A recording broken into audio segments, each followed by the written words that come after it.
Vamos a dar comienzo a esta charla. En este taller de cómo revolucionar los sindicatos, realmente somos tres, aunque ahora mismo estamos en la mesa 2. El tercero es el compañero Yacine, compañero de evolución permanente de Francia, trabajador de los autobuses de París, que bueno, por temas de traducción, pues ahora está, digamos, en el público, pero luego en la participación se sumará a la mesa.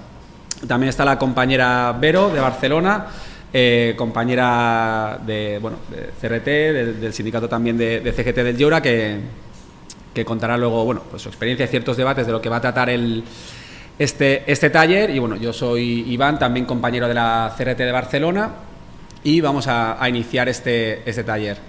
Primero de todo, decir que en el cartel, si recordáis, esta charla la tendría que estar dando un compañero que se llama Miquel, que es un compañero también de la CRT de Barcelona, ex trabajador de Amazon, repartidor de Amazon, que bueno, que por motivos académicos pues no puede asistir. Es una pena porque hubiera sido interesante la experiencia que tuvo en su intento de organización a un sector tan precario, que aparte tuvo unos ataques por parte de la patronal brutales, que acabó con cierre de empresa, inicio con despidos improcedentes. Realmente hubiera sido muy interesante su participación. Lamentablemente ha coincidido este hecho académico y no ha podido ser. Primero de todo, muy breve, ¿qué queremos con este taller?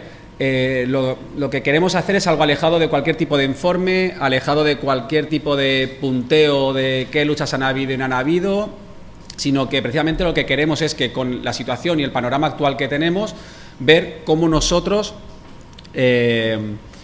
cómo queremos exponer precisamente en esta situación de inestabilidad, exponer nuestra perspectiva, ¿no?, centrada en la potencialidad de la clase trabajadora para cambiar esta sociedad. Y bueno, obviamente en primer lugar en el rol que los revolucionarios queremos y tenemos que jugar en las organizaciones principales de nuestra clase, que son los sindicatos. Hay un primer punto de situación que obviamente esto va a ser 30 segundos porque ayer ya hubo un repaso de los aspectos más importantes de la situación de inestabilidad que estamos teniendo ahora mismo. Como digo, a las 6:30 habrá una charla que lo tomará muchísimo más de conjunto, aparte con participación de compañeros de Francia y Alemania además. Pero sí que quiero destacar tres luchas que se han dado en el último periodo, simplemente para remarcar una conclusión que daré al final. La primera es la del Reino Unido, una huelga histórica en el sector público de los ferroviarios. La segunda, la huelga de Bélgica, también, que ha tenido parte del sector público y luego también huelga en sectores estratégicos. ¿De acuerdo? Por no comentar también el tercer punto, que fue todo el proceso de sindicalización que comentó ayer Cintia en la charla sobre Esquerra Diari, de toda la generación U de Estados Unidos, esos jóvenes que se están sindicalizando en las grandes empresas y las grandes multinacionales. También en el Estado español, concretamente aquí en Cataluña, han habido múltiples huelgas y conflictos laborales en el último tiempo contra la creciente precariedad laboral. Una precariedad laboral que la patronal y el Gobierno quieren imponer. Y aquí tenemos claramente el ejemplo de las 2 jornadas de huelga que han tenido varios días, digamos, de lucha en el sector educativo. 2 jornadas de huelga con varios días de paro que se han convertido en una movilización histórica en defensa de la educación pública y contra la precariedad. En esta huelga, compañeros y compañeras que trabajan en el Lleura, para los que, digamos, compañeros de Madrid, etcétera, y de fuera, el Lleura simplemente es un sector de trabajadores y trabajadoras que se encarga de aspectos como el comedor, profesores de apoyo en las aulas, es decir, un sector que, como hemos defendido durante la huelga, es esencial para el funcionamiento de cualquier escuela e instituto. Como digo, durante esta huelga histórica educativa aquí en Cataluña, nuestros compañeros y compañeras en el Lleura han participado por unificar esas demandas de este colectivo tan precario a las demandas generales del sector educativo, del profesorado, PAS, etcétera, ¿no? ¿Por qué he hecho este breve punto de situación y cierro aquí el repaso de situación? Porque empezamos a ver que se dibuja un escenario donde la clase trabajadora vuelve a agitar las calles. Podríamos decir que rompiendo el paréntesis provocado durante la pandemia y recordando más bien a la dinámica del 2019, donde, si recordáis, veíamos grandísimas movilizaciones y lucha de clases en cualquier parte del mundo, desde Francia hasta, por ejemplo, en Chile. Con esta breve introducción, que como digo no voy a incidir mucho más porque ya se dio unos punteos ayer y hay una charla que lo tomará mucho más, sí que me gustaría darle el paso a la compañera Verónica, para que entre más precisamente en materia, en cómo nosotros ante esta situación de inestabilidad y este esta efervescencia que vuelve a haber en la clase trabajadora y en salir a las calles, cómo los revolucionarios tenemos que actuar y qué perspectiva tenemos cuando actuamos y participamos en la organización principal de la clase trabajadora, que son los sindicatos.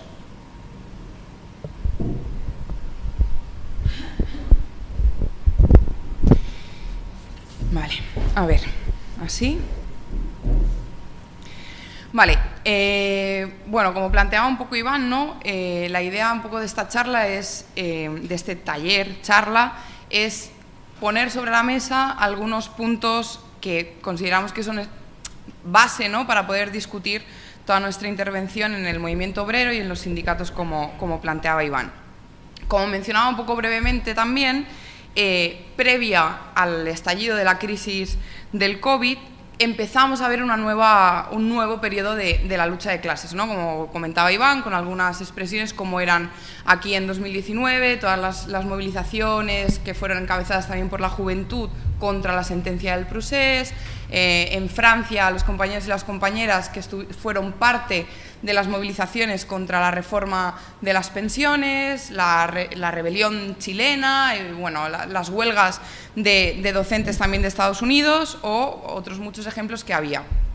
Cuando llega el COVID, todos estos fenómenos no desaparecen, pero se frenan, ¿no? De alguna manera, la crisis del COVID viene a frenar todo ese nuevo periodo de movilizaciones que estábamos viendo.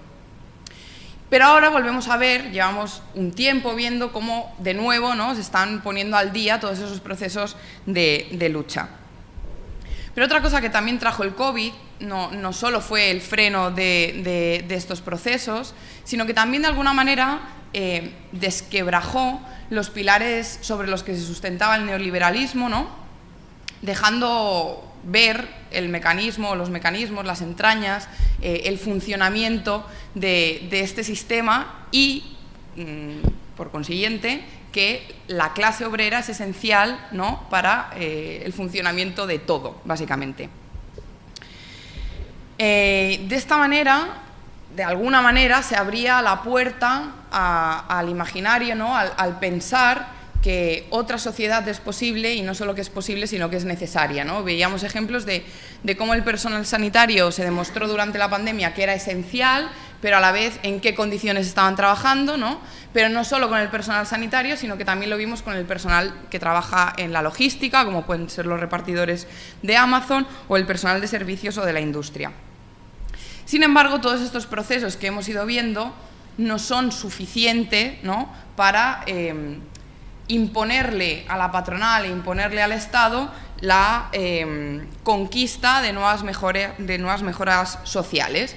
Y en este contexto, lo que llama poderosamente la atención todavía a día de hoy es que las grandes direcciones sindicales sigan sin llamar, ¿no?, a poner en pie un plan de lucha para enfrentar todos los ataques que vemos desde hace años, que estamos viendo a día de hoy también, y que cuando lo hacen de alguna manera un poco de manera simbólica, ¿no?, o en procesos muy concretos, por la negociación de algún convenio o por algún conflicto muy particular, donde se da también la situación de que esos mismos sindicatos son los que están negociando las traiciones a la clase trabajadora, siendo parte de esas negociaciones, por ejemplo, de los convenios, como hemos visto con comisiones y UGT.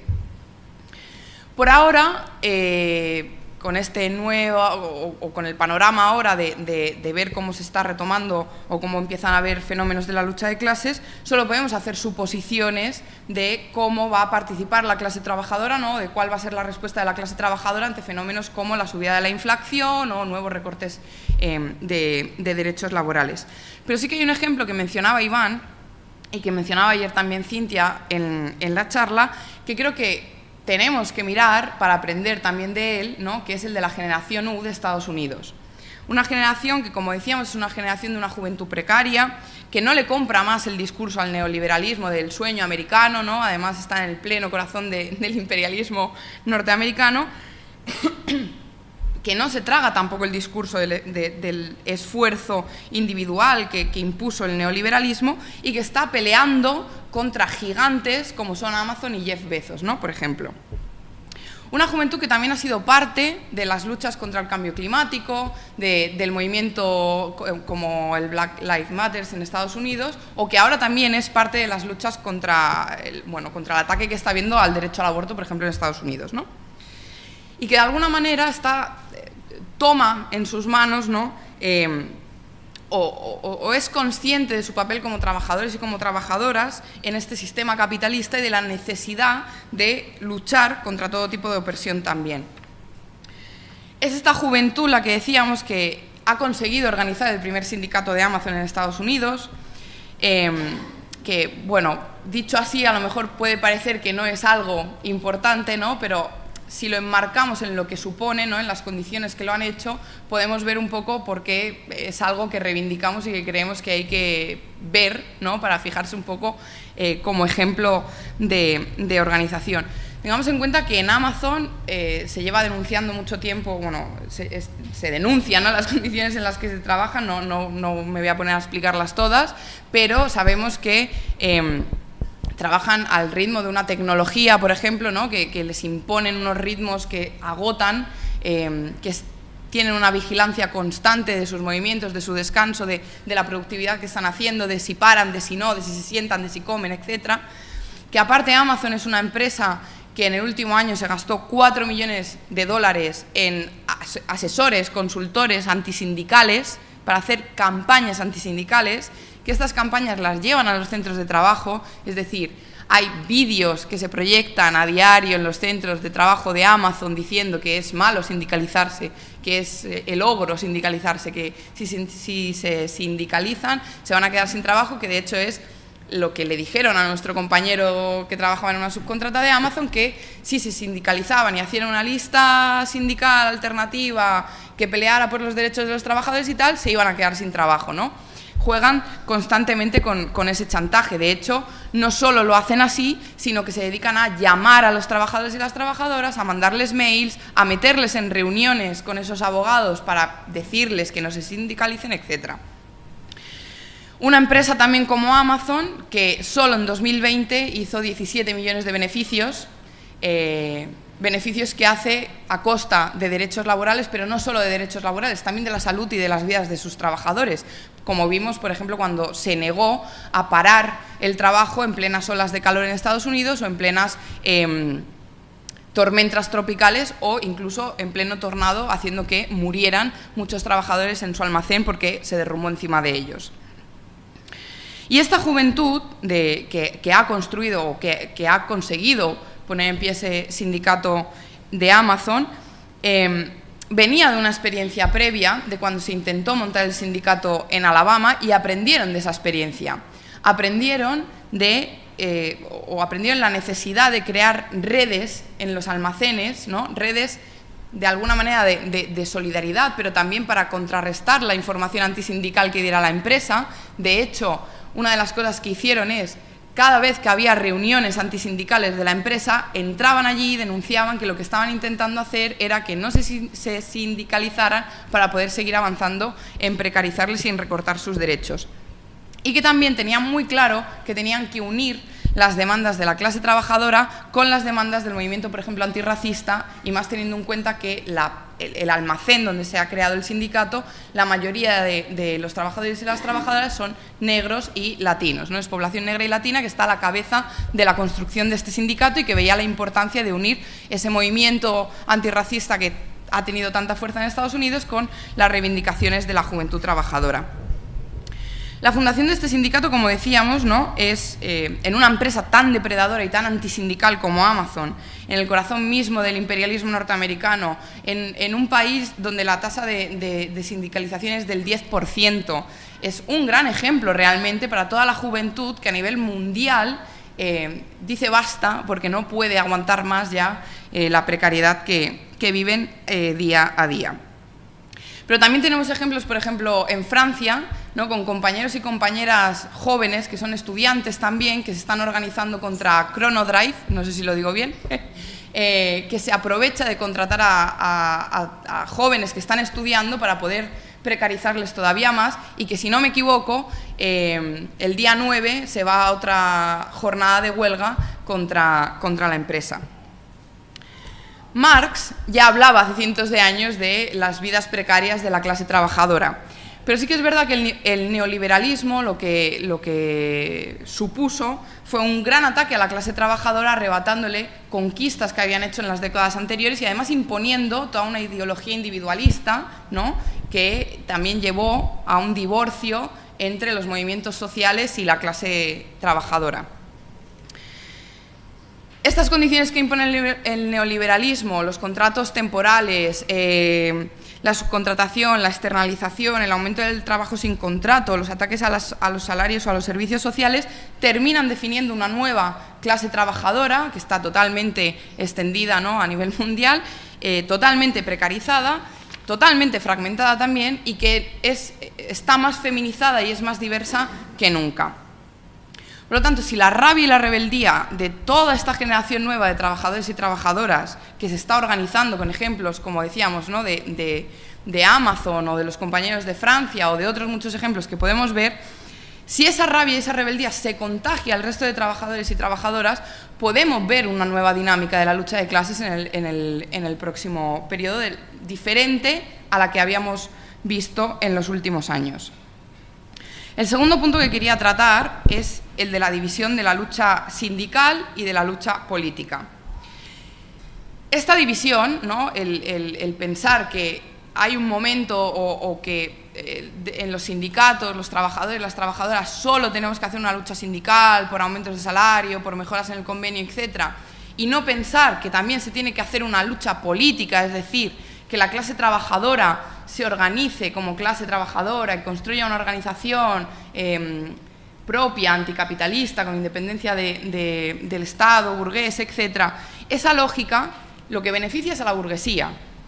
¿Por qué? Porque a la burguesía lo que le sale más a cuenta es efectivamente eso, que los trabajadores y las trabajadoras solo se organicen por cosas sindicales, por su salario, por mejoras en su sector, etc., pero que luego a la hora de votar voten a sus candidatos o al candidato burgués de turno, ¿no?, que se mueva dentro de los márgenes de este sistema y de este sistema, y que no plantee esa alternativa de la clase trabajadora, que no plantee, por ejemplo, que hay que acabar con el capitalismo y con la explotación capitalista y construir una nueva sociedad, o que no plantee, por supuesto, que la economía tiene que estar pensada y dirigida por quienes producen. ¿Esto significa para nosotros y para nosotras que negamos la lucha sindical? En absoluto, para nada. Lo único que advertimos, ¿no?, o tenemos la advertencia constante de que la lucha sindical tiene unos límites que hay que reconocer y hay que señalar. La pregunta, por lo tanto, sería más bien si la lucha sindical por sí misma libera a la clase trabajadora de la esclavitud del capitalismo. Esta división que comentaba, ¿no?, de un momento para luchar sindicalmente y un momento para que la clase obrera se organice para acabar con este sistema, como decía, solo beneficia a los patrones y a los políticos burgueses. Y el otro punto, en este sentido, es que no solo podemos hablar de construir una organización de la clase trabajadora cuando la mayoría de trabajadores y trabajadoras hablen de la revolución. No podemos esperar ese momento para empezar nosotros a tener ese planteamiento. Sabemos que la clase obrera tiene muchos prejuicios y que en algunos puntos también tiene una conciencia atrasada en algunos aspectos, y no por ello hay que rebajar toda la discusión a ese nivel de conciencia que hay en ese momento, sino que al contrario lo que tenemos que hacer es plantearnos cómo elevar ese discurso y cómo elevar la conciencia de franjas de la clase trabajadora para que pasen de luchar simplemente por algo de su sector, por algo de mejoras salariales, de su convenio, etcétera, y pasen a plantear la destrucción del capitalismo y la construcción de una nueva sociedad. Tenemos por delante, por lo tanto, el reto, ¿no?, de pensar cómo hacer lo más entendible posible un discurso que plantea a una gran parte de trabajadores y de trabajadoras por qué es necesario organizarse independientemente de los partidos de la burguesía, por qué hay que acabar con el capitalismo y con qué estrategia nosotros también defendemos que hay que hacerlo. Ser solo combativo en el movimiento obrero, por más combativo que se sea o por más democrático que se sea, sin plantear una política para combatir al régimen burgués, lleva a que la clase trabajadora actúe dentro del régimen en vez de pensar en superarlo y, por ejemplo, lleva a que se llame a votar después a Podemos, ¿no?, en vez de llamar a pensar cómo construir una organización de la clase trabajadora. A día de hoy, la extrema derecha no tiene todavía un peso importante en la clase trabajadora, pero eso no significa que, por ejemplo, Vox no intente llegar a estos sectores. Un ejemplo fue el acto de Vox en Vallecas, en Madrid, que diferentes asociaciones rechazaron, ¿no?, pero que supone un punto interesante para el debate de por qué crece la extrema derecha y cómo combatirla. Porque hay que alejarse de esa visión que piensa que la clase trabajadora es un sujeto de izquierda per se, ¿no?, y también de esa visión paternalista de sectores de la izquierda que le echan la culpa a la incultura de los sectores populares ante el avance de discursos reaccionarios. Pero que, sin embargo, no plantean en ningún momento, ¿no?, ¿por qué sectores de la clase trabajadora pueden ver, a lo mejor en el programa que plantea Vox, una salida y por qué dejan de confiar en organizaciones y partidos que dicen defenderla, ¿no? Eso es lo que nosotros también planteamos, la necesidad de discutir todo eso. Porque incluso dentro del sindicalismo hay sectores que lo que nos dicen es que no hay que discutir de eso, que no tenemos que discutir el balance de Podemos o por qué la estrategia del neorreformismo es un callejón sin salida, que no tenemos que discutir aquí en Barcelona por qué Barcelona en Común tiene una estrategia que también es un callejón sin salida, porque eso no le interesa a la clase trabajadora, dicen. Bueno, nosotros les decimos sí, sí les interesa y hay que discutirlo, porque justamente son esas políticas que aplica la izquierda reformista contra la clase trabajadora, contra las personas migrantes, contra la juventud, contra las mujeres, etcétera, las que abren la puerta a que la extrema derecha entre a nuestros barrios y gane o intente ganar a sectores de la clase trabajadora. Por lo tanto, sí que creemos que hay que ir sin ningún tipo de reparo a plantear la necesidad desde nuestro trabajo diario, desde nuestra militancia, de plantear la necesidad de esta alternativa anticapitalista de clase y revolucionaria, como decía, sin ningún tipo de reparo y sin querer ocultar que queremos acabar con este sistema y construir uno nuevo, y que para ello planteamos la necesidad de construir un partido revolucionario. No se oculta porque la extrema derecha no tiene ningún reparo en ocultar y en ir con las banderas desplegadas de su programa racista, homófobo, LGTBI-fóbico, neoliberal y todo lo que ya sabemos. Vale. Otro punto que quería tratar es el de la burocracia sindical. Sabemos que existe la burocracia sindical, pero ¿de dónde viene, no?, y por qué existe? Muy resumidamente, después de que se creen los primeros sindicatos, que primero se crean en los países más avanzados, se empiezan a conseguir algunas conquistas para la clase trabajadora. Esto, junto al proceso de colonización, le da margen económico a la burguesía para poder hacer según qué concesiones. Y esto hace que surjan sectores de trabajadores con mejores condiciones de las que tiene la mayoría, que es lo que desde el marxismo denominamos aristocracia obrera, y que es la que usa la burguesía para frenar al movimiento obrero y dividirlo entre un sector más privilegiado y el resto de sectores. En este proceso, los sindicatos empiezan a reflejar los intereses de esos sectores más privilegiados y, en consecuencia, dejaron de cuestionar el sistema de conjunto. Y de esta manera la burguesía no solo logra frenar al movimiento obrero, sino que además consigue cooptar a toda esa casta, ¿no?, y ponerla a trabajar para sus intereses, básicamente. Y así es como podríamos decir que nace la burocracia sindical, que es un gran logro de la burguesía, porque frena la lucha de clases desde el interior mismo de las organizaciones de la clase trabajadora. Pero cuando decimos que que la burocracia sindical contiene a la clase trabajadora, ¿qué decimos exactamente, no? Porque ya sabemos que firman pactos, que firman ERES, que firman convenios, que firman reformas laborales, que se niegan a organizar a la mayoría de la clase trabajadora. Todo eso lo sabemos, pero es que además hacen algo todavía más, que es trabajar por mantener divididos a los diferentes sectores dentro de la clase trabajadora, fomentando lógicas corporativistas de que cada uno defiende su ámbito, su trabajo, de que los precarios por aquí, los funcionarios por allá, los del Yeure por aquí, los de tal por allá. Eso es un trabajo que hace la burocracia sindical, o el de también que decíamos antes, de que solo se luche por cuestiones económicas y que no se luche por cuestiones políticas. La burguesía en muchos países se dedicó a reventar las conquistas de la clase obrera, pero, sin embargo, no liquidó los sindicatos. Y eso es en parte debido a la resistencia de la propia clase obrera a que lo hiciera, pero en parte también es porque necesita un interlocutor para poder negociar. Y hay todo un proceso y una jugada por parte de la burguesía para meterse en las organizaciones obreras y tratar de influir en ellas, como decíamos, o bien convenciendo a sus dirigentes para que defiendan el mantenimiento del orden y del Estado burgués, o bien directamente corrompiéndolos para el mismo fin. El último punto que quería tocar es el del Frente Único. Trotsky contraponía la táctica del Frente Único a la del Frente Popular que impulsó el estalinismo en los años 30, como aquí durante la Revolución Española, y que yo no me meteré demasiado porque mañana tenemos el taller que lo desarrollará más. Pero sí que quiero hablar de la política del Frente Único.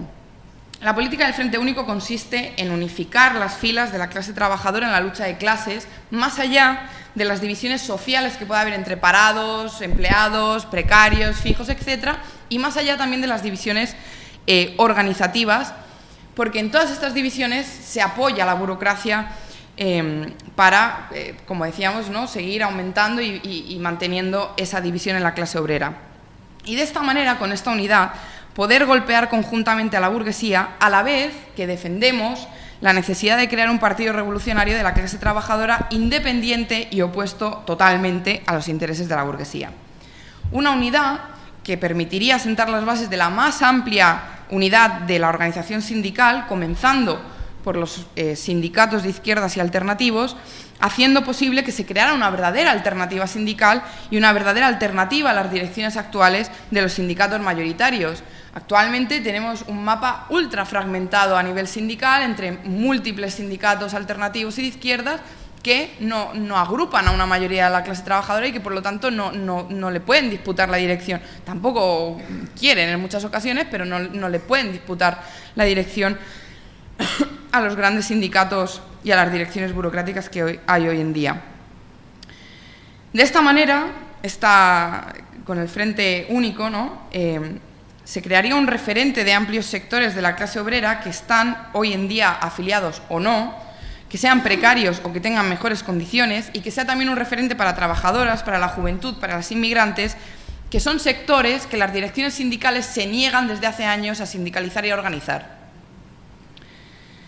Una unidad obrera que piense la necesidad de reimpulsar las asambleas en los centros de trabajo en contraposición a los actuales comités de empresa, que son una cueva de burócratas en la mayoría de ocasiones, que practique la solidaridad activa y la coordinación de los conflictos para que triunfen contra todo corporativismo que pueda haber hoy, que se organicen de manera democrática y con libertad de tendencias, donde los dirigentes sean revocables, donde se respete a las mayorías, pero también a las minorías dentro, pero sobre todo que se constituya en una gran fuerza organizada para recuperar todas las conquistas que se han ido perdiendo estos años. Por lo tanto, el objetivo del Frente Único es doble. Por una parte es el de desenmascarar a las direcciones sindicales que están al servicio del capitalismo, y por otra, la de convertirse en una alternativa real a estas direcciones sindicales. Pero esto también significa hacerlo con comisiones y UGT. No porque pensemos que la burocracia va a cambiar de idea no, porque pensamos que es la mejor manera para pelear junto a miles de trabajadores y trabajadoras que están afiliados a comisiones y UGT y de demostrarles que sus direcciones sindicales no les van a acompañar en absolutamente nada y que ni siquiera las reivindicaciones más básicas que puedan tener las van a conseguir con esas direcciones sindicales. No pelear por esta perspectiva condena a cada lucha, ¿no?, al aislamiento y a una más que probable derrota que sin duda impactaría de forma negativa en la subjetividad de la clase trabajadora y en las condiciones de trabajo y de vida de la clase trabajadora. Y esta unidad es una base también para poder empezar a recomponer la subjetividad de la clase trabajadora, que se define ahora por el derrotismo y por el imposibilismo, ¿no?, que viene causado por derrotas impuestas por el rol de las direcciones burocráticas y de la división sindical, que merma la capacidad de acción y de defensa, y que en este proceso la clase trabajadora se reconozca a sí misma como clase y reconozca también la fuerza que tiene para transformar radicalmente la sociedad. Para ir acabando, para hacer de alguna manera un recopilatorio de todo lo que estamos diciendo, primero, y puesto también desde una visión de lo que también nosotros hacemos en los sindicatos, porque estamos dentro de los sindicatos dando todas estas peleas. Para nosotros es clave, como decía, no dejar en ningún momento de cuestionar esa separación que a veces imponen entre la lucha sindical y la lucha política, entre las luchas parciales y lo que es el cuestionamiento en general, ¿no?, del capitalismo. No es algo fácil, no nos engañamos, porque es ir a contracorriente o enfrentarse a un sentido común que se impone desde el aparato del régimen burgués, incluso también que tiene gran parte del sindicalismo de izquierda. Pero no cuestionarlo es adaptarse de alguna manera a la vida sindical, meramente sindical, es no dar una lucha política dentro de los sindicatos, es diluir y rebajar el discurso político, es no cuestionar esa lógica puramente sindicalista y no defender ideas y posiciones revolucionarias dentro de los sindicatos. Por lo tanto, como revolucionarios y revolucionarias, defendemos la importancia de hacer trabajo dentro de los sindicatos a la vez que luchamos por su independencia política del Estado burgués y de sus instituciones, y a la vez que luchamos contra la burocracia sindical.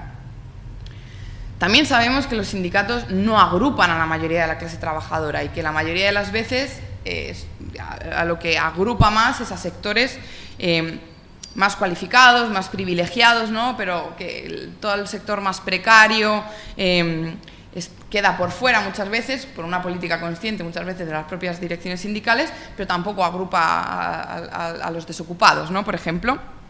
Bueno, frente a todo eso, no se puede plantear solo luchas sectoriales, luchas por convenios, luchas por tal, porque de esa manera no se unifica la clase trabajadora. Por lo tanto, un ejemplo, ¿no?, sería el plantear ligar la subida de los salarios a la subida del IPC, del coste de vida, porque así, que sea una revisión automática, ¿no?, y una aplicación automática, porque de esa manera se está unificando las demandas de los diferentes sectores que pueda haber dentro de la clase trabajadora.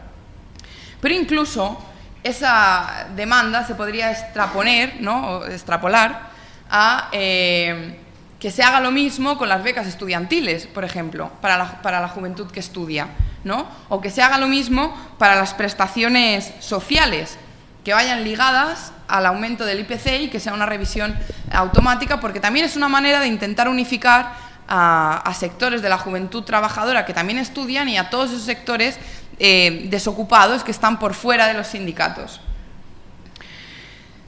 En este punto sí que hay muchas experiencias, obviamente, que podemos plantear desde la CRT en el trabajo en el movimiento obrero, pero a mí me gustaría reivindicar brevemente el trabajo que hemos estado haciendo en el Yeura, porque para mí aglutina muchas de las discusiones que se han podido ver brevemente hoy aquí, porque es un sector, como decía, que estaba por fuera de los sindicatos, que los sindicatos se negaban a organizar, incluso los sindicatos de izquierda, porque es un sector que está externalizado, que es muy jodido de organizar, porque está ultra atomizado, porque es súper rotativo, porque es muy temporal, porque bla, bla, bla. Bueno, pero nosotros nos propusimos organizarlo y llevamos un tiempo haciendo toda esta pelea de superar la división que puedan imponernos entre trabajadores, denunciando esta división y diciendo que nosotros también somos trabajadores de la educación, que nos tenemos que organizar junto al resto de la comunidad educativa. Y de esta manera, ¿no?, conseguimos, por ejemplo, el pasado 9 de junio, convocar a la huelga una de las pocas veces que se ha convocado al Lleura a la huelga educativa, gracias a toda la pelea que dimos en el sindicato para que se nos pudiera convocar y se nos reconociera como sector de la educación. Además, lo hicimos con unas reivindicaciones que no eran solo para el Lleura. Salimos con unas reivindicaciones de solidaridad con el resto de docentes, diciéndoles, salimos a solidarizarnos, a nosotros hacer huelga nos jode llegar a fin de mes, porque no es lo mismo cobrar 400 euros y hacer huelga que estar cobrando un salario algo mejor y poder hacer la huelga, pero aún así vamos a salir porque nosotros también defendemos la educación pública, también defendemos o también luchamos contra los ataques que están aplicando la Generalitat, y queremos salir junto con vosotras tomando vuestras reivindicaciones, pero también queremos que vosotras toméis las nuestras, como son, por ejemplo, el fin de la externalización, que es una de las claves de que el Lleura esté totalmente precarizado. Para ir acabando, como decía, venimos de una generación que, o yo al menos vengo de una generación que empezó a trabajar bajo la crisis del 2008 y que sin haberse recuperado entró a la siguiente crisis, ¿no? Y que no conoce otro trabajo que no sea precario. Sabemos, ¿no?, que estas crisis son parte del ADN del capitalismo y que no van a acabar sin más, que nos tenemos que organizar para acabar con el capitalismo, porque si no va a venir otra, nos va a volver a arrastrar dentro de la crisis, es un bucle al final, ¿no?, porque no van a dejar de venir porque lo pidamos, ¿no? Hay que organizarse para acabar con este sistema y para dejar de ser explotados desde que nacemos hasta que morimos, hasta que nos descartan porque no somos útiles a este sistema económico. Y también soy parte de una generación que está empezando a decir que por qué narices vamos a dejarnos la juventud y la vida trabajando para hacer más millonarios a los dueños de Telepizza, a los dueños de Amazon, o dejándonos la vida y la salud en los centros de teleoperadoras, ¿no?, que trabajan para grandes multinacionales, o en el Lleura teniendo que tener 4 o 5 trabajos a la semana para poder llegar a fin de mes. Nuestra intervención y nuestra militancia, por lo tanto, no puede limitarse a hacer lo más soportable posible la explotación, sino que tiene que plantearse acabar radicalmente con ella como única manera de vivir una vida que merezca ser vivida. Mediante nuestra intervención, como decía, nos tenemos que proponer elevar las aspiraciones de las franjas de la clase trabajadora para que no limite su lucha o su horizonte de lucha a una constante defensa, ¿no?, a una constante lucha defensiva por mejores salarios, por mejores condiciones laborales, etcétera, porque obviamente son aspectos que mejoran la vida de la clase trabajadora o que la hacen menos penosa, pero no dejan de ser una lógica de vivir para trabajar. Nosotros queremos romper totalmente con esa lógica y superarla y llevar a la clase trabajadora a pensar cómo construir una sociedad nueva donde no seamos explotados ni oprimidos. Ya por último, lo que iba a decir es que a todos los que durante décadas han estado diciendo que la clase obrera ha muerto, que ha desaparecido, que se ha aburguesado, les decimos que la clase obrera no ha desaparecido, que puede haber sido derrotada en muchas ocasiones, pero que en ningún momento nos han despojado de nuestro rol como productores en esta sociedad, ni del potencial revolucionario que tenemos como clase. Y que por eso, por nuestra clase, por conseguir que vuelva a creer en sus fuerzas y que salga del letargo que le han impuesto, por eso militamos cada día, desde que nos levantamos hasta que nos acostamos, por pensar cómo acabar con esta mierda de sociedad que no tiene que ofrecernos absolutamente nada.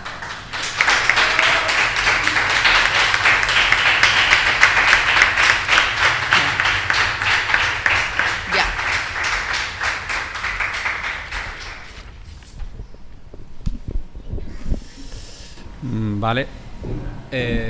Sí. Lo que pasa es que ahora hacía yo esta parte, sí. Ahora sí, hago yo una parte y sí. Lo hago súper breve porque ya por el tiempo, y de hecho lo habíamos pensado que yo daba todo el principio, porque creo que con el cambio salgo perdiendo si me toca ahora hablar. Pero bueno, básicamente, ¿por qué hemos dedicado este taller y por qué la compañera se ha dedicado a enumerar las, digamos, los peores aspectos que encontramos en las organizaciones sindicales, ¿no? Como esa división entre lo sindical y lo político, la burocracia sindical, esa atomización que hay y que impulsa esa burocracia sindical en las luchas. ¿Por qué lo hacemos? Es una cuestión fetiche, por tener algo por lo que escribir en el diario, por lo segundo a veces, pero sobre todo, si lo hacemos y pensamos en estos problemas y pensamos cómo actuar y cómo revertirlos, es porque consideramos que la clase trabajadora es el único sujeto que, organizado, es capaz de construir un nuevo mundo sin explotación ni opresión. Ahora bien, existen otras perspectivas de cómo afrontar los ataques y cómo afrontar las penurias que nos impone el capitalismo. Unas concepciones que para nosotros, obviamente, son muy limitadas, pero que al menos con una de las que tiene más peso y que también impregna mucha lógica del sindicalismo, inclusive de la izquierda sindical que comentaba Vero, es ese movimentistas, ¿no? Entonces, es precisamente con esta concepción movimentista con la que queremos discutir y plantear al menos algunas diferencias o por qué la consideramos tan sumamente limitada en este taller, ¿no? Muy rápidamente, pero simplemente tenemos que mirar un poco para atrás, ¿no? Y tenemos que entender que tras la ofensiva neoliberal que impuso grandes derrotas a la clase trabajadora, la burguesía intentó separar todas esas diferentes demandas que podían surgir de la lucha de la clase trabajadora y de las demandas de la clase trabajadora, que en última instancia y sobre todo en ese periodo tenían como objetivo último la consecución del poder. Con la derrota de los procesos revolucionarios que pusieron en jaque la estabilidad del capitalismo mundial en la década de 1960 a 1980 y la caída del muro de Berlín, obviamente el populismo adquiere nuevas formas. Los movimientos sociales incluso asumen un rol protagónico que no habían tenido hasta ese momento. La lucha de las mujeres y diversidades sexuales, el combate contra el racismo, la xenofobia, la defensa del medio ambiente, etcétera. Este activismo, estos movimientos que, como digo, empiezan a tener un papel protagónico en las demandas y en las acciones en las calles, tiene una forma de actuar que, digamos, va alejado, una forma de actuar y de organizarse alejado de las organizaciones de masas de la clase trabajadora, ¿no? Entonces, esta situación que se da, ¿no?, en una clase trabajadora en retroceso por las derrotas de esas décadas y por el avance neoliberal y por el auge protagónico de los movimientos sociales, nos encontramos en que se genera una situación donde parece que la concepción del cambio y de la pelea contra el capitalismo se da en una especie de articulación social de todos estos movimientos, ¿no?, y de esas reivindicaciones parciales de cada sector. Sin embargo, del mismo modo, y lo comentaba también Vero, como la burguesía había hecho con la principal organización de la clase trabajadora, que son los sindicatos, también estatiza al máximo posible estos movimientos, también genera burocracias internas dentro de estos movimientos sociales, también limita al máximo las demandas de estos movimientos sociales. Es decir, todavía, si ya desde nuestro punto de vista la perspectiva parcializada de la lucha de estas demandas tiene una limitación, imaginar todavía más con el peso de la estatización, las burocracias dentro de estos movimientos, etcétera. Obviamente, en este marco histórico que he dibujado muy brevemente, y con este tipo de articulación de las luchas, también nace y se construye una propuesta política. En ese sentido, los intelectuales postmarxistas como Ernesto Laclau y Chantal Mouffe hacen planteos teóricos que luego van a sostener precisamente políticas de distintos movimientos populistas. ¿Qué planteaban? ¿Cuál es esta, ¿no? ¿Qué hay que hacer entonces ante esta fragmentación de demandas y luchas y esta articulación? Bueno, pues ante tanta fragmentación, perdón, no sé si me he perdido, correcto. Ante tanta fragmentación en los marcos de un capitalismo neoliberal extremadamente limitado, para responder a las demandas más sentidas del movimiento de masas, parece, ¿no?, que bastaría, y la propuesta es que bastaría con un discurso capaz de unir todas las demandas parciales alrededor de un líder político. Me imagino que a alguno ya le va sonando la película. Ahora bien, obviamente, y como cuenta esta película que ya nos conocemos, este cambio debe ser dado desde arriba, es decir, desde el Estado burgués. El éxito de aquella operación depende de que las demandas parciales se acomoden y entren en el marco del Estado burgués, porque en última instancia se busca conseguir una amplia mayoría electoral que permita conseguir posiciones dentro del Estado burgués. O sea, entonces tenemos unas peleas segmentadas, copadas por el Estado, con burocracias internas, que encima sus demandas, incluso de los sectores más combativos, tienen que estar siempre dentro del marco del sistema burgués y del sistema capitalista. Creo que a estas alturas ya podemos intuir, aunque eso es un debate que obviamente da para mucho más y al que invito a seguir leyendo, pero ya podemos intuir el poco margen transformador que esta alternativa plantea o nos ofrece. Y es que precisamente este es el criterio de movimiento popular, tanto en la articulación como en la organización. Sí, ¿no? Sí. Correcto. En la articulación como en la organización para la pelea por demandas en las calles como en su proyecto político, lleva a negar el papel hegemónico que debería asumir la clase trabajadora, uniendo precisamente a los sectores que se encuentra dividida y dirigiendo la alianza con los sectores sociales oprimidos. Y en definitiva, esto último es a lo que nosotros llamamos movimentismo, la adaptación a los movimientos sindicales, políticos y de lucha, tal cual se dan, limitados a sus reclamos concretos, incluso siendo a su ala más combativa. Dejadme que mire un poco porque quiero intentar acortar para darle más tiempo al compañero Yassin. Brevemente, toda esta teoría posmoderna, frente a la teoría, digamos, o a la teoría que sostiene la hegemonía y la centralidad de la clase trabajadora, las discusiones de los posmodernos que citaba anteriormente y de esa escuela vienen a decir que eso es un esencialismo que no justifica ya nada, que no se corresponde con la realidad. Bueno, nosotros básicamente creemos que no hay que hacer un gran estudio de investigación para ver quién maneja esos sectores esenciales que ponen en marcha cada día nuestras vidas, es decir, el transporte, los puertos, los trenes, etcétera. Es decir, es la clase trabajadora la que pone en marcha cada día la maquinaria del capitalismo y que en perspectiva es la que tiene la capacidad de construir y poner en marcha una nueva sociedad sin explotación y opresión.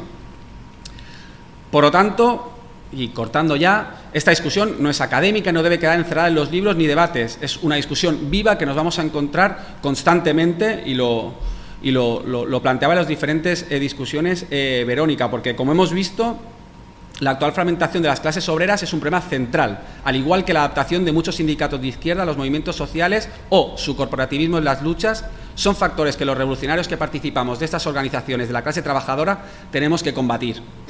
Para terminar, iba a contar un ejemplo que me parecía perfecto, un ejemplo en Francia de lo que es la hegemonía obrera y cómo, digamos, unos trabajadores organizados, ¿no?, dieron, digamos, voz y salida no solo a una cuestión meramente sindical, sino también muy ligada al movimiento ecologista. Pero aprovechando que tenemos al compañero Yassin, ahora si quieres sumarte a la mesa, me parece muchísimo más interesante que lo cuenten ellos.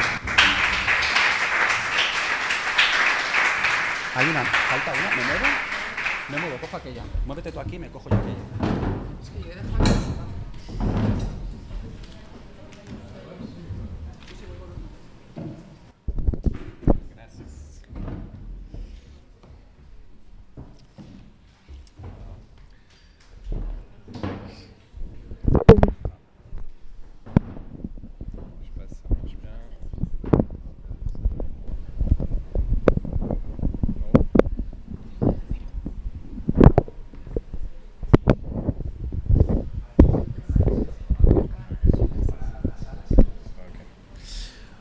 Hola.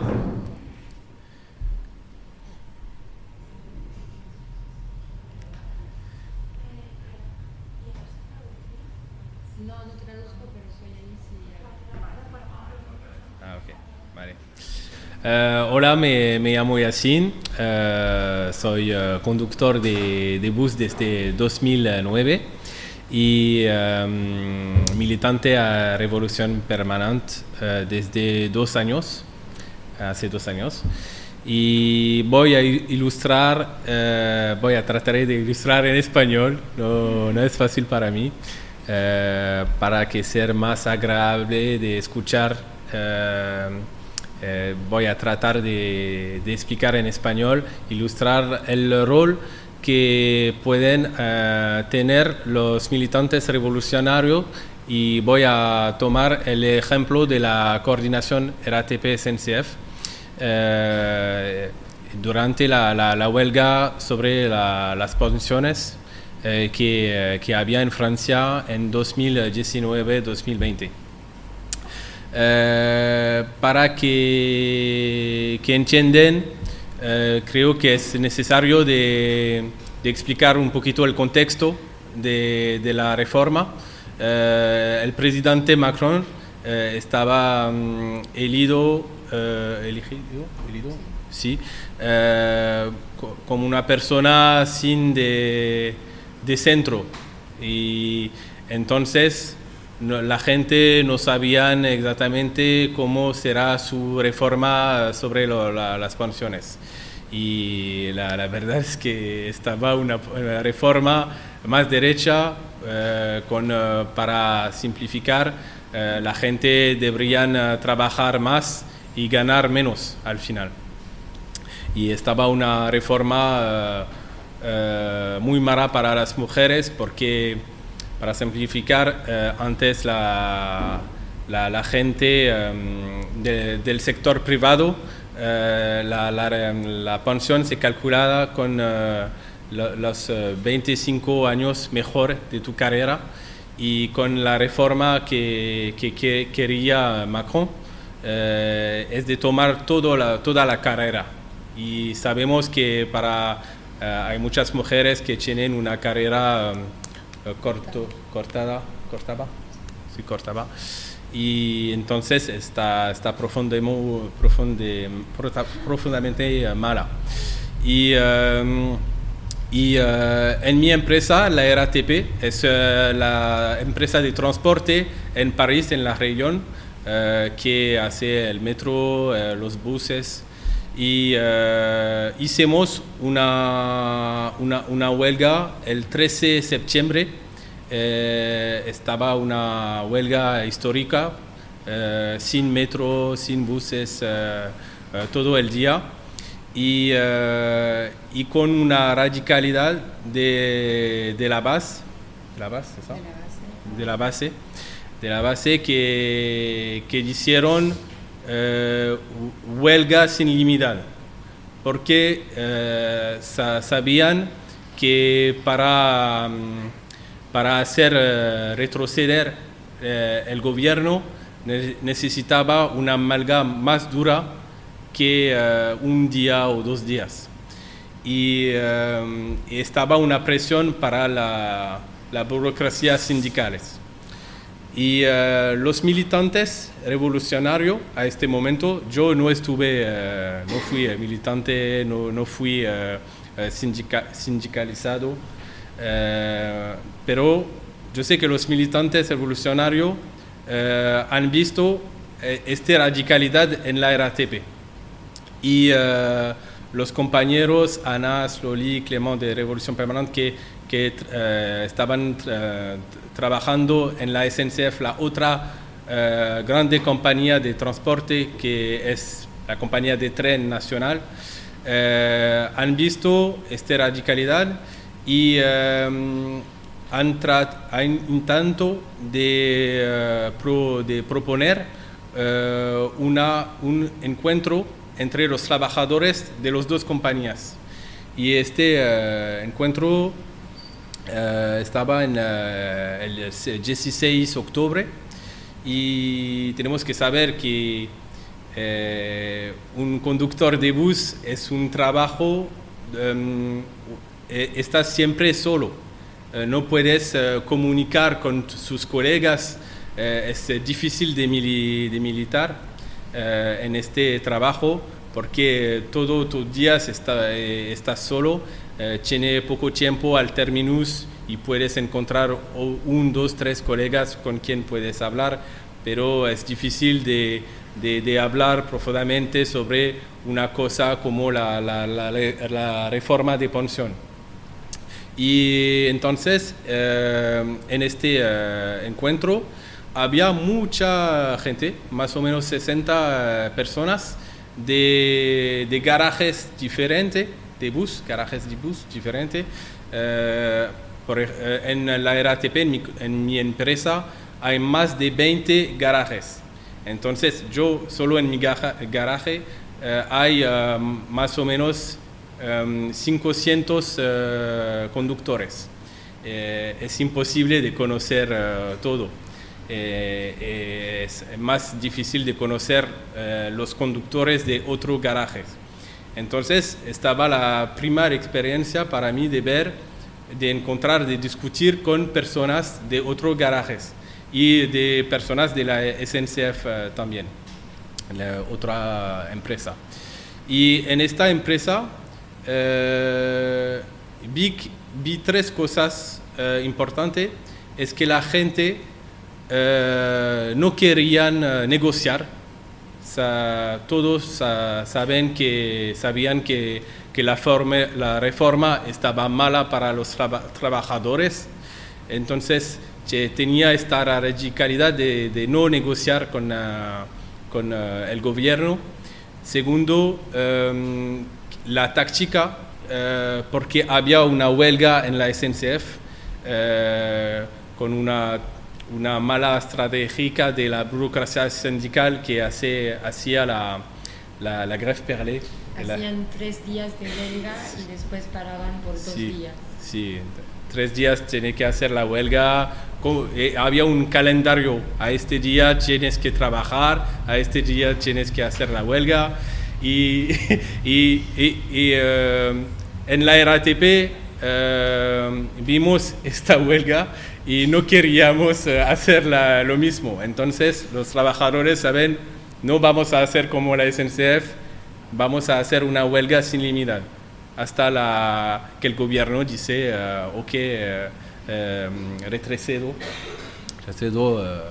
Y la tercera cosa es que estuve sorprendiendo porque yo no fui sindicalizado.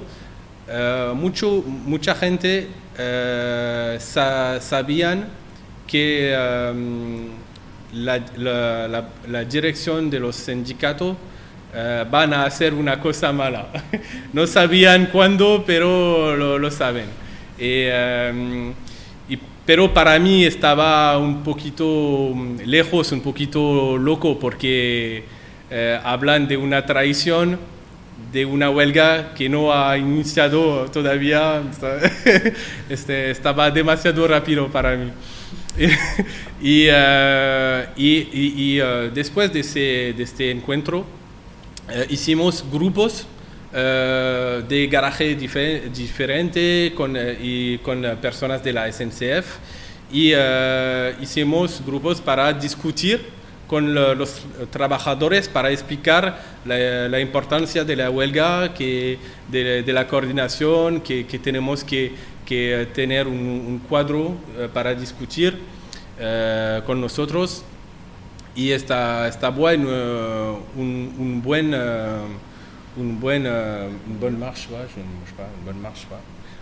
una buena idea para construir la huelga que inicia el 5 de diciembre en todo el país. Había más o menos 2 millones de personas en la calle este día. No todas las empresas estaban en huelga sin límite. Había la SNCF y la RATP, escuelas, personas de la educación, mayoría estaba eso. Y durante esta huelga yo vi muchos estudiantes en mi piquete de huelga, y estuve sorprendido porque el primer bus del garaje salió a las 4:30, es muy temprano. Y de ver estudiantes de 18 años, 20 años, que tenía la fuerza de venir, dar su apoyo a las huelguistas, estaba una cosa muy impactante para nosotros los trabajadores. Y porque los medios en la televisión dicen hacen maloto la población, pero la población no estaba tonta y la mayoría de la población, 70% de la población da su apoyo a las huelguistas. Y estaba mucho. Y cuando inició la huelga, vi que había una diferencia de preparación entre los trabajadores de la SNCF, que tenían una tradición de lucha, que sabían cómo hacer, la importancia de hacer, por ejemplo, una caja de huelga. En mi garaje hemos hecho la caja fin de diciembre. Estaba demasiado tarde, porque para nosotros la huelga va a durar 3 semanas, 2 semanas, y no pensaban que va a durar tan tiempo. Y un momento importante durante la huelga estaba el 17 de diciembre, porque había una grande manifestación con mucha gente, y el secretario del sindicato más grande en Francia, CGT, con su secretario Philippe Martinez, con la presión de los medios que dicen las huelguistas deben que hacer una pausa durante las vacaciones de Navidad para los franceses, no es bueno de hacer la huelga durante las vacaciones. Y Martínez no decía la palabra pausa, pero el 17 de diciembre dice a las huelguistas y a la televisión, vamos a encontrar el 9 de enero. Entonces estaba como decir pausa. Y si no había el cuadro de coordinación que había con nosotros, no podríamos continuar la huelga, porque no había perspectiva qué vamos a hacer. Pero ¿por qué teníamos este cuadro? Estaba un cuadro para discutir, para poner los problemas y encontrar soluciones. Por ejemplo, como he dicho, no tenía una tradición de lucha en la RATP. Entonces, para nosotros, la importancia del piquete no estaba lógico. Para nosotros, hacer la huelga significa no va a trabajar. Si quedarse a tu casa, es bueno, no hay problema. Y entonces había muchas huelguistas, pero no mucha gente en el piquete. Y una persona en este cuadro proposa una buena idea, es que hacemos unos grupos con todas las huelguistas al norte en un garaje, y todas las huelguistas al sur en un garaje. Y con eso había más gente, más video, estaba un herramienta para convencer la persona que la huelga no está terminada, y hay siempre huelguistas que no quieren acabar la huelga. Y hicimos también manifestaciones con más de 1000 personas en París. Hicimos también una conferencia para contestar a Macron, que al fin del año habla a los franceses, y entonces también nosotros decimos lo que querían para los franceses y la población. Y estaba una fuerza, porque con eso Martínez, el secretario de la CGT, se vio obligado de venir al piquete. Él que decía el 9 de enero nos vemos. Y estaba una demostración que podemos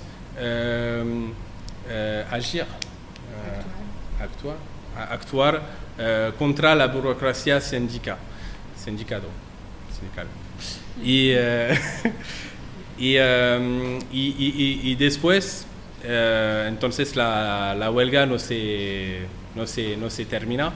Y después había una represión sobre las huelguistas de la dirección, que usas el pretexto de homofobia, porque las huelguistas habían una canción popular que pasa a la radio que tiene palabras homofobia en la canción, y dicen, las huelguistas son todos homofobia y vamos a hacer la represión. Y con Revolución Permanente, con los colectivos, con Pan y Rosas, han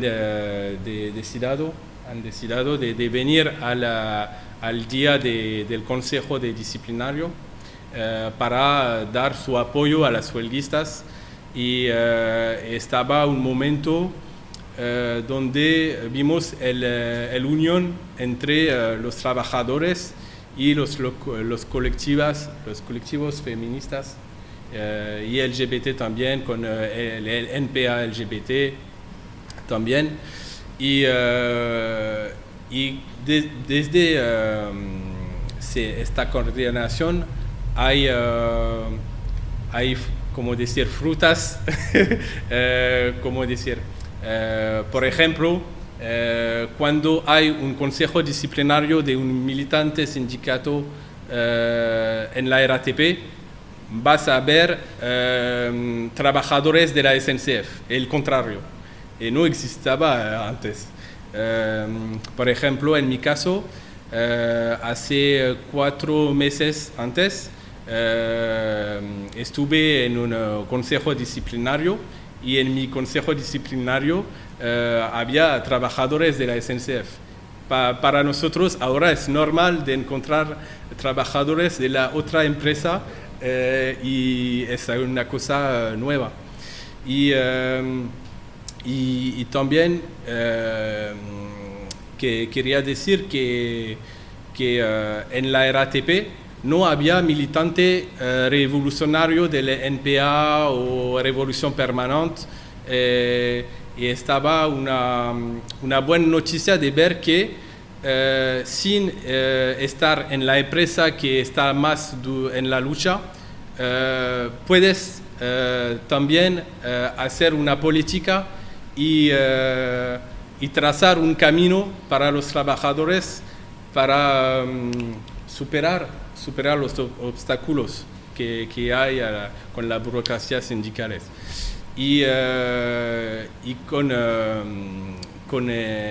Porque los militantes revolucionarios vi que la gente, los estudiantes que vi en mi piquete, los trabajadores de la SNCF, no estaban trabajadores normal, pero estaban militantes revolucionarios, y porque saben el rol de la burocracia sindical, debían pensar cosas para superar, sí. Y es eso que me ha convencido de militar con la Revolución Permanente, con otras personas de la RATP que no estaban militantes, la mayoría no estaban sindicalizados. Ahora soy sindicalizado en la CGT, por ejemplo, con este método, porque los militantes revolucionarios no son solo un termómetro, ¿sí? Termómetro que ve la temperatura de la situación y dice, no escalda suficientemente, es demasiado frío. El rol de los militantes es de cambiar la temperatura, de cambiar la temperatura, y es posible. Yo lo vi como solo 5 personas en la SNCF, como estudiantes, ha totalmente cambiado la huelga en la RATP. Es la demostración que estaba posible. Por ejemplo, ahora hay la huelga muchos aeropuertos, y tratamos de hacer un encuentro entre los trabajadores de los aeropuertos, los trabajadores de los transportes de la SNCF, de la RATP, para la huelga de septiembre, para discutir sobre la inflación que podemos hacer, porque la burocracia sindical proposa nada, proposa solo fecha diferente para los trabajos, los sectores, y en tant que como militantes revolucionarios tenemos que proponer otra cosa. Voilà. Merci.